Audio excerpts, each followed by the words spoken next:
سلام، من متیو هستم، میزبان شما تو قسمت دوم مذاکرات ایران و آمریکا. مسعود میگن ایران داره درست میشه. آره چیزه دفعه قبل مگه مذاکره نکردین شما؟ نه دیگه، نصفه مونده. اپیزود دوم شما یه سری درخواست داشتیم، نیمه کارو مونده. خب چی میخواین؟ ما سایپا رو میخوایم. سایپا رو میخواین چیکار؟ میخوایم بدین دو چالنجر درست کنن. چرا؟ نشیندیم مگه همه میگن سایپا مطمئن.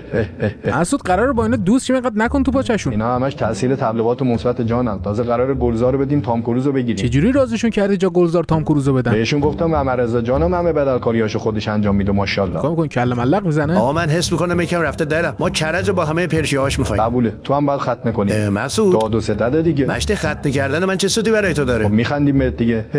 مسعود چیه؟ میگم ایرج ملکی رو بده، تارانتینو رو بگیر. نه نمیصرفه، فرار مغزاست. به جاش ورود پاهاست. چرت و پرت نگو. آقا چرا مثل قدیمی‌ها صلح نمی‌کنی؟ چه جوری یعنی؟ تو دخترتو بده به پسر این. پسر من زن داره خودش. اوکی آقا من هستم. ترا ملانیا رو بده من. ملانیا زنم احمق. مهم نیست بابا، به خاطر صلح کوتا بیا. خفه شو. چشم. مسعود ما کوکلویا و بوی رحمت هم می‌خوایم. کوکلوی بوی رحمت می‌خوای چیکار تو؟ من تحقیق کردم اینا یه شهرم ولی اسمشون دو تا شهره، یعنی اگه یکیشو بگیرم انگار دو تا گرفتم. نمیدیم آقا، ما یک وجب از خاک هم نمیدیم، ولی اگه بخوای افغانستان رو میدیم، لاس وگاس رو میگیریم. مسعود افغانستان مال ما نیست. میدونم ولی بیشترشون اینجا، اونجا خالیه، میدیم بره. برو بابا، ما خودمون چینی داریم خیلی بهتر دیوار میسازن. دیوار چینو ببین. دوستان حس میکنم یه مقدار مذاکره از چارچوبش داره خارج میشه. راست میگی. قرمه سبزی رو میگیرم، مکدونالد رو میدم. مکدونالد و کوکاکولا رو میگیرم، به جاش آش رشته و زمزم رو میدم. آقا این نامردیه. تازه میخوایم ایتا رو بدیم، تلگرام رو بگیریم. بابا این دیگه خیلی نامردیه مسعود. همینه که هست. مسعود ملانیا رو یادت نره. خفه شو شما. راستی ناواتون تو خلیج فارس چه غلطی میکنه؟ اونا کثیف بودن آوردیم بشورمشون. اوکی پس کاخ سفیدو باید بدی به ما. من قبلا هم گفتم آقا هر چی سفیده مال منه، نمیدم. پس وینی رو میدیم، به جاش جارو برقی میگیریم. آقا مکش اولی بهتره. راست میگی آقا، اون کنسله. آنا دیارماسو بگیر، تناس طباطبایی رو بده. باخت میدیم ما. راست میگی یا چیزه بهنوش بختیاری رو بده. نمیخوایم آقا. اینو تو خونه تناس صدا میکنن ها، ببر حیفه. نه نمیخوایم. راستی خودکار لفه قبل گم شده. اون غنیمت جنگیه، نمیدیمش. نمیشه که. این متیو رو جاش ببر. مسعود یه بار دیگه جلو غریبه ها بهم بگیم مسعود با یه گونی کود عوضت میکنه. حالا ما شدیم غریبه. همینه که هست. مشتی من همه جا میگفتم ان شاءالله مریض بشم، شاید پزشکیانم تو باشی. آقا میشه بس. ببین ما کلا لانگ دیستنس وارد رابطه نمیشیم. اگه میخوای آشتی کنیم باید یه آمریکای کوچولو تو ربات کردیم بزنیم. مسعود خوشم میاد زرنگی. حالا که اینجوریه ببین من آدم صلح طلبیم، البته بعد از یه جنگ دور سرمون. شما بیو اینستاگرام منو ندیدی نه؟ نه چی نوشته؟ نوشته صلح طلب ولی جنگ بلد. نشتی من با 405 شوتی اومدم اینجا، من از چی میترسونی؟ بچه محلات جمع کن بیار دروازه دولاب ببینم کی میبره. جهجه نکن بابا، ما خودمون گوجه بازی. تو برا بذارم کنار، خیلی زخمی ام. آقا تا مور یه جنگ بزرگ تو تاریخ رو پیشونی ما نمونده تا آشتی کنونه دیگه. بدرود.